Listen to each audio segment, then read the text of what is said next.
fire crews are patrolling along Baltimore Road as they look to stop the spread of the Michaud State Forest fires. They're going to continue to work this fire around the clock until we're confident that it's not going to go anywhere.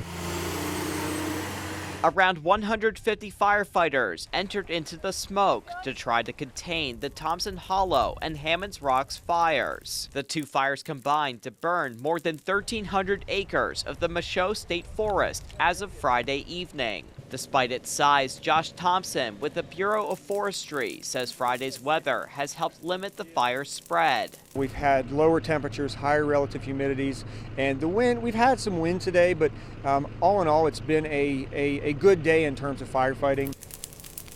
Thompson adds that no homes have been lost to the fires. However, more than a dozen homes were given voluntary evacuation orders, and the Red Cross opened an emergency shelter in Shippensburg. Jackie and Amanda Clever say they evacuated their home on Ivy Lane as the smoke from the fire became more unbearable. Because it came in through the vents into the house, and I went and had an asthma attack, but luckily I had my inhaler and then did that, and then I was okay. A little bit scary, kind of uncertainty of where it's actually at, and then coming to find out we needed the evacuation really changed the perspective of everything. As crews continue working through the night, state officials say the weather will continue to determine how quickly the fires are put out. There's many acres interior that will continue to smolder for days or weeks depending on when we get a lot of rain. Matt Kleindienst, Fox 43 News.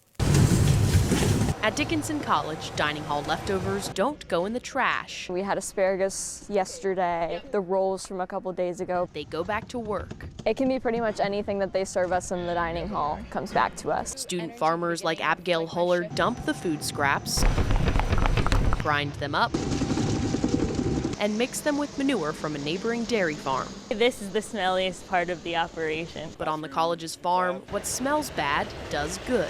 In an airtight tank called a biodigester, microbes eat through the mixture, creating methane gas. The gas that comes off of it will create electricity, and then that goes back into the power grid. 1,000 pounds of food waste rolls in here from the college every day. Plus leftovers from local businesses, turning garbage into grid power. Recent approval now lets the farm push that energy beyond the facility, powering an extra 20 to 30 homes. And the system is designed to use almost everything else. The solids are actually used as bedding for the cows, and the liquids go into another holding tank, which is used as basically as a fertilizer. Assistant Farm Director Matt Steinman says that makes the digester a win for farmers and the environment. Well, we've only got one planet, and people make a lot of waste. So if we can process that in a sustainable way and make something good out of it, especially recycling nutrients on a farm, is beneficial all around. A process they hope to replicate on farms statewide. This is actually a very small project. We are trying to demonstrate what's possible on a family-scale dairy farm. While the system requires regular monitoring and can cost up to $1 million, we actually raised quite a bit of money through ag and environmental grants to help pay for this project. And a lot of that money is available to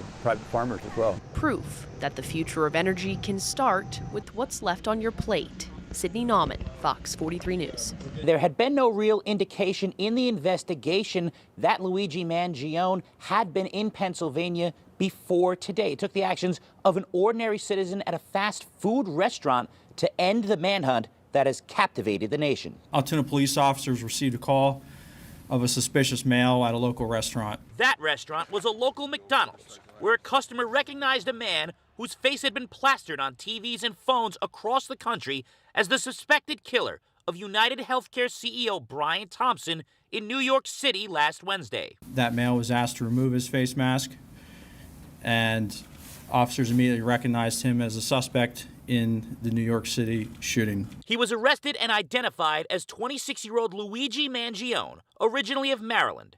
Police found a gun and silencer on his property, and he was charged initially with 5 counts in Pennsylvania, including carrying a firearm without a license and presenting a fake New Jersey ID to law enforcement. Governor Josh Shapiro thanked the officers who made the arrest and condemned those online who are celebrating the death of the healthcare conglomerate CEO. In America, we do not kill people in cold blood to resolve policy differences or express a viewpoint. Officer Tyler Fry was acknowledged for making the arrest in just his first year on the job. and received a FaceTime call from New York City Mayor Eric Adams. New York City Deputy Police Commissioner Kaz Daughtry says the result of the manhunt is a message to anyone looking to commit crimes within the 5 boroughs. The message is very clear. Police Commissioner Tish's police department will find you and bring you to justice. Just look behind me.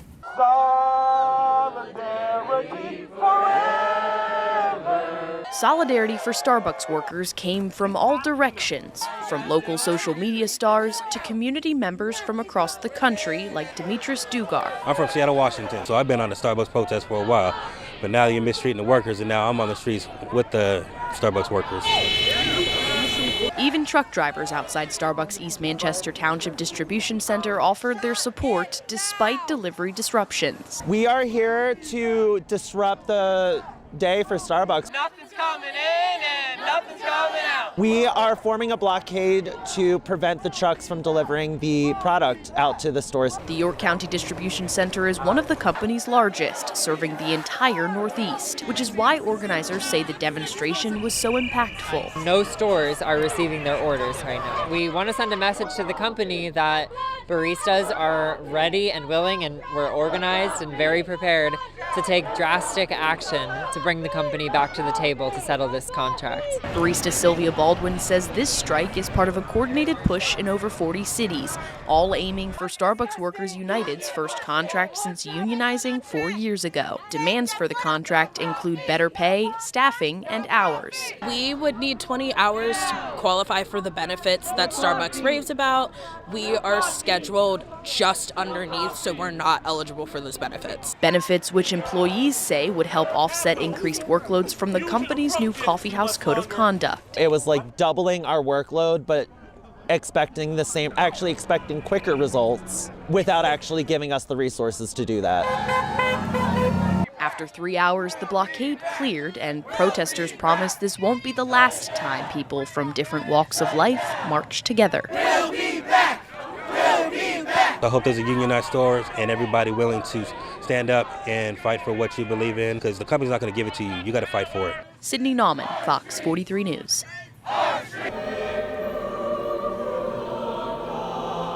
A solemn ceremony inside the Capitol building honoring Pennsylvania police officers who never made it home.